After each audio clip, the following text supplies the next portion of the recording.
This is MixiSynth, the portable wavetable synthesizer that I've been developing for the last year. In this video, I wanted to go over the key features of the device, and to kick things off, I wanted to enter the instrument creator and show you guys what it can do. So to begin, you can see a group of different options here, and I started by entering the waveform editor. This menu lets you view and change the waveforms the synth is producing, and you can see that right now, I'm just playing the sawtooth wave that the device by default starts with. To begin creating our own instruments though, what I can do is draw right on the screen to create a new waveform. Now this already sounds quite a bit different than before, and with this basic shape drawn, the next step is to apply effects and filters. So I entered the filter menu on the bottom, and when I apply a high-pass filter to the waveform, you can see how that changes over on the left, and now it sounds a little bit different. Now you can use these to really shape a sound in a particular direction that you want, or you could do what I'm doing right now and just randomly mess around with different sounds. And while I was at it, the next thing I did was add an effect, and I added what I call an overtone, because it adds a copy of the same instrument an octave higher. But once I was satisfied with how my waveform looked though, you can see on the bottom that I'm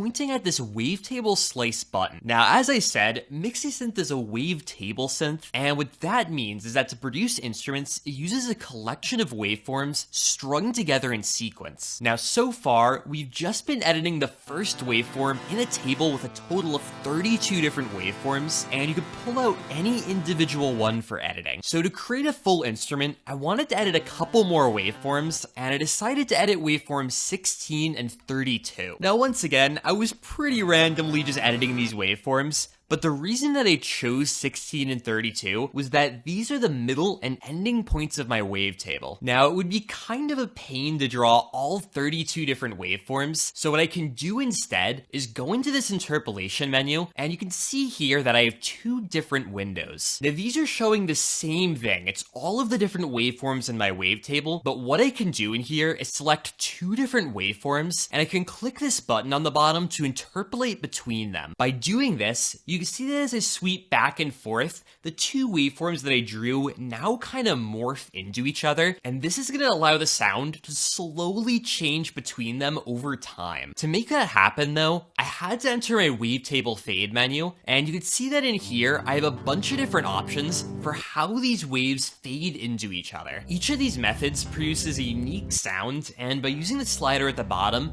you can adjust how fast it's moving between each of those slices. But now with the instrument created, what I wanted to do was add some global effects to it. So the first one I chose here was to go into my envelope menu, and you can see that by adjusting these different values, I'm able to have the sound fade in and out a little bit differently. And once I was happy with that, I can also go into this menu here and adjust the modulation settings. Now you can definitely get carried away here and make some funny sounds, but I decided to crank this one back a little bit just to give it a nice little wobble. And with the basic instrument created here, you can see me going into the output view, and I can show that on the screen. Now you'll also have the ability to save and load instruments to the SD card, and you can see me doing that here. And finally, one of the last things I want to show off here is the composer menu. In here, you're able to place notes down, and you can see you can play that back now. Now you also have the ability to play directly into the composer, and as I'm demonstrating now, you can edit individual notes properties to bind them to different instruments or to adjust their volume or panning. And so that's what MixiSynth is. So if you guys want to check it out and aren't already on the Kickstarter page, you can check out the links down below. Now otherwise, I also have another companion video showing my process of making this, so if you want to check that out, that'll be in the description. But otherwise, thanks for watching,